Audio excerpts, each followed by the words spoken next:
Hello everyone. In this lesson, we're going to be talking about factors in R. Factors can be used to represent categorical data. Factors can be unordered or ordered, and one can think of a factor as an integer vector where each integer has a label. Factors are treated specially by modeling functions like things like linear models, LM, or generalized linear models, GLM. Using factors with labels is better than using integers because factors are self-describing. Having variables that have values like male or female is better than variables such as 1 or 2. In fact, I've actually taught an entire class on this sort of topic called categorical data analysis. And just by diving into this topic, there are a lot of problems that will end up falling into this sort of thing, but they can actually be very difficult to work with. In fact, in this class, my students will finish with a big overarching project that should be used to start a data science or project portfolio. And I've had a few students in the past who have specifically chosen data that has a lot of categorical variables or factors whenever they import it to R. And it's actually led to a lot of issues because it's actually very difficult to work with. Now, I mentioned previously in this slide that you can have factors that are both unordered or ordered. So unordered factors would be things like I just brought up, male or female. Or if I'm going into the parking deck and I'm looking at the number of different colored cars. So the colors would be unordered factors, green, red, yellow. They are names or nominal data, but they don't have any sort of numeric meaning to like an ordering or anything like that. Ordered, on the other hand, means that while they are still classified by some category or label, they have an order to them. First place, second place, third place, or best, middle, worst, high, medium, low. These are all types of ordered categorical data. And it actually dives a lot deeper than this. And I might bring this up later on in the course, but even when you have these sort of factors, how you implement them in modeling can make a huge difference. For example, if let's say we have three categorical variables, A, B, and C. Do I have a single variable, let's call it X, which can be, some value for A, some value for B, or some value for C, or do I use what's called a dummy variable where I have some A, some B, and some C, and each of them can only be, so 1, 0, 0, 0, 1, 0, or of course then you'd have the default state, which would be the other one. And this can actually have a big impact on your different types of modeling. So let's actually dive into how we can actually implement factors and everything about them in R now. So our first example, we have our X object, and what we're doing is we are labeling that this is a factor, and we're concatenating the values yes, yes, no, yes, no.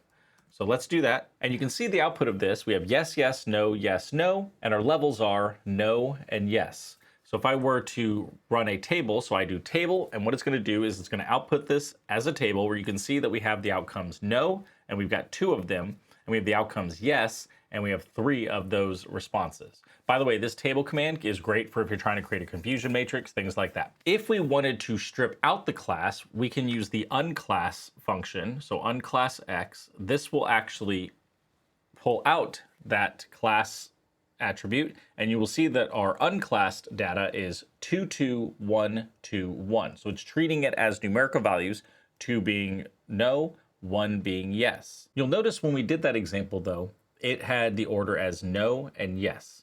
The order of your levels can be set using the levels argument within factor.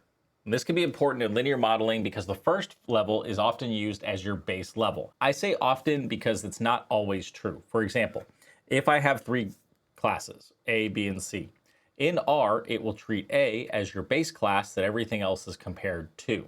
In something like SAS, the default is that it takes the last class, that is your base, and the first 2 would be compared to that. You can change this within R, how you determine which one's base class, but the easiest way to do it is just set them in the order that you want them to be classified in. So if we look now, we have X, which is going to be a factor. We have yes, yes, no, so that hasn't changed. But now we've added the argument levels equals, and we're concatenating yes, no. So we're telling it the 2 levels are yes and no, but specifically in that order.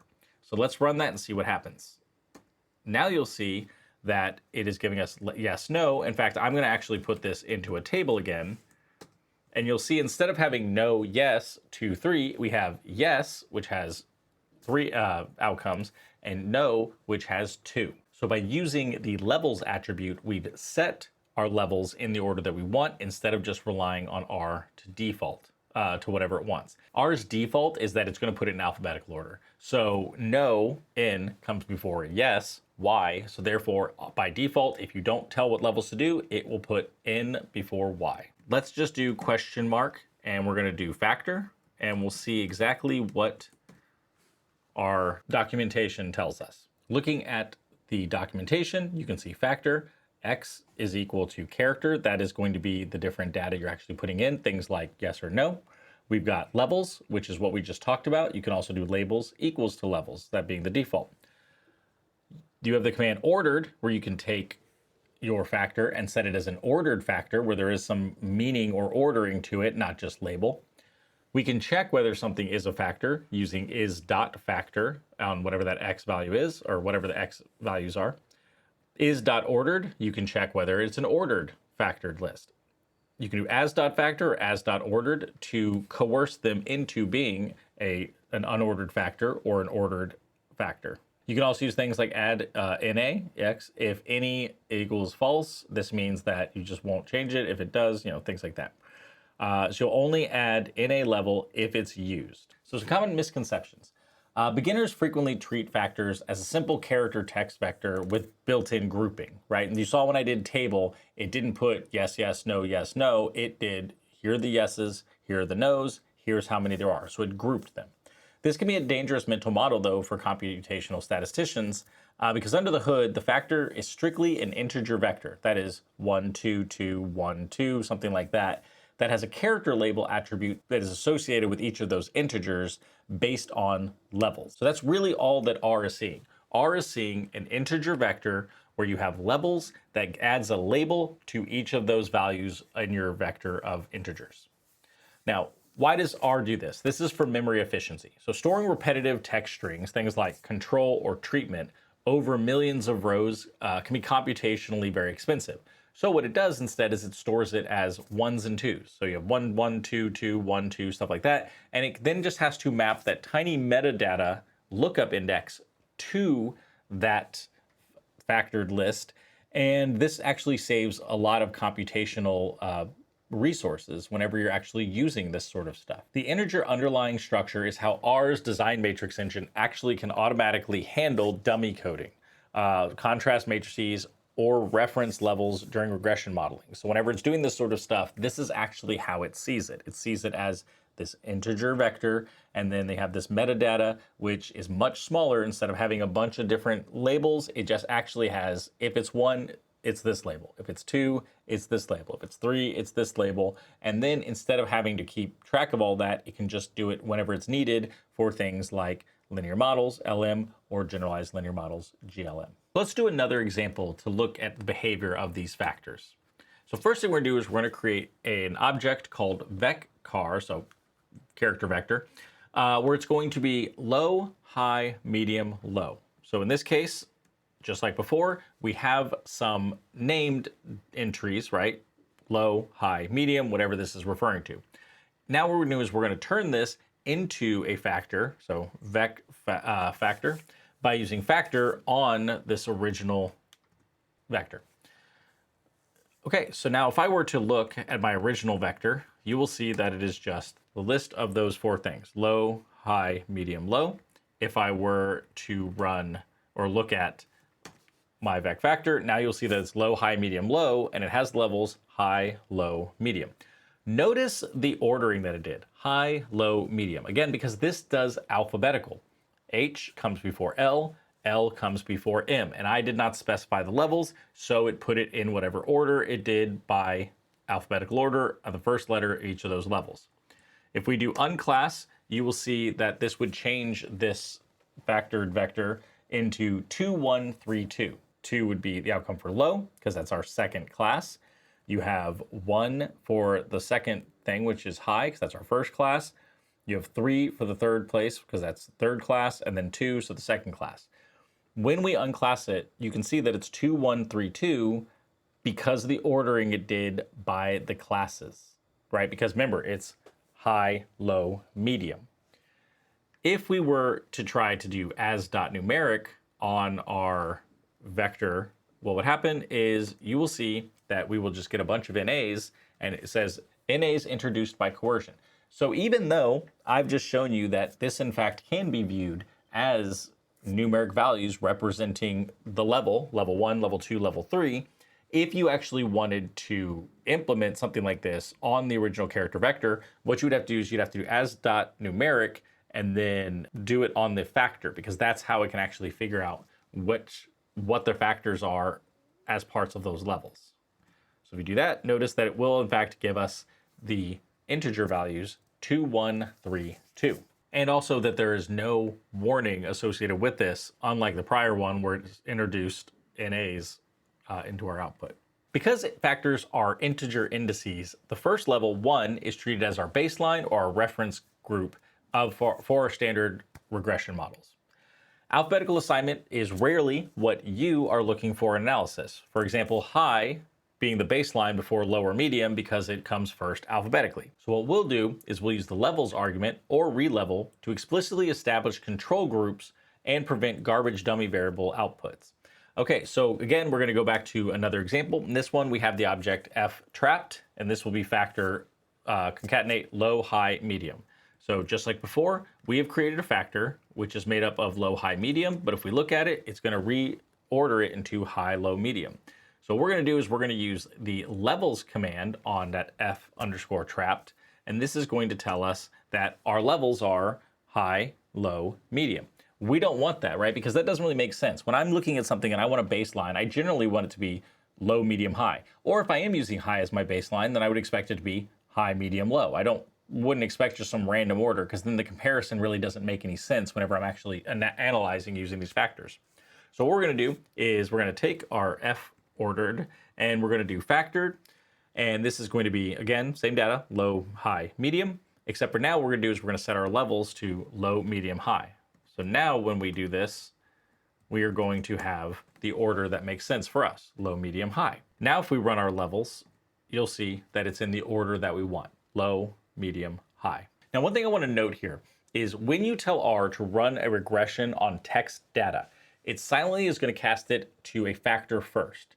If you don't control the levels yourself, your summary output will choose your reference baseline group alphabetically. So this can actually lead to a lot of issues. For example, if your groups are placebo or drug, drug will become the baseline purely because D starts with P.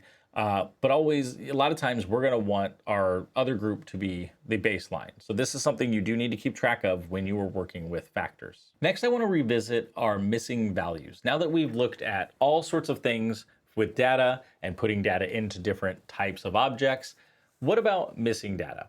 So missing values, again, are denoted by NA, or they can be NaN for not a number. So this would be NA or NaN for unidentified mathematical operations. We can use is.na to test objects if they're NA. You can use is.nan to test whether objects are NaN or not a number. So NA values have a class. Also, you can have integer NA, you can have character NA, things like that. So it can have a class associated with it. You could say that it is a class of character, but we don't know what it is, right? So it's not available, but it is this type of class. And you can have that sort of attribute associated with it. An NaN value is also NA, but the converse is not true. So if you have something that's NaN, not a number, that means that it is NA. But if I have a value that's NA, it does not necessarily mean that it is also NaN. So let's actually prove that by doing an example. So first thing we're going to do is we're going to create this object, which is 1, 2, NA, 10, 3. So we have 1, 2, NA, 10, 3. I'm going to do is.na on this X. And you will see that we get false, false, true, false, false, which makes sense, right? Because 1, 2, 10, and 3 are not NA. NA is NA. If I were to run is.nan, you will see that we get false, false, false, false, false, because that NA is not NaN. And I know it may seem like a small distinction that doesn't matter, but it does, because NaN is just saying it's not a number. NA is saying not applicable. It could be anything. It could be not be a number. It could be a mathematical operation. It could be something where we don't have that numeric value that we would expect. The next part of the example, we have X, which is going to be assigned as 1, 2, NaN, NA, and 4. Now if we were to do is.na, For is.na, we have false, false, true, true, false. So notice that na showed up as an na. Sure. nan also showed up as an na. But if we were to then run is.nan, when we do this, we get false, false, true, false, false.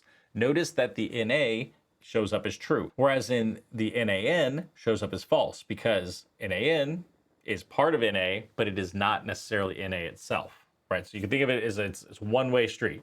Anything that's nan is also na.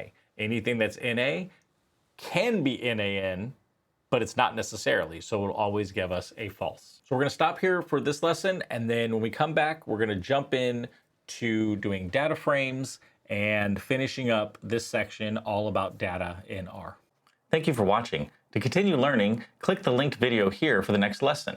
If there's a topic you'd like me to cover, let me know in the comments. Don't forget to subscribe, and I'll see you in the next video.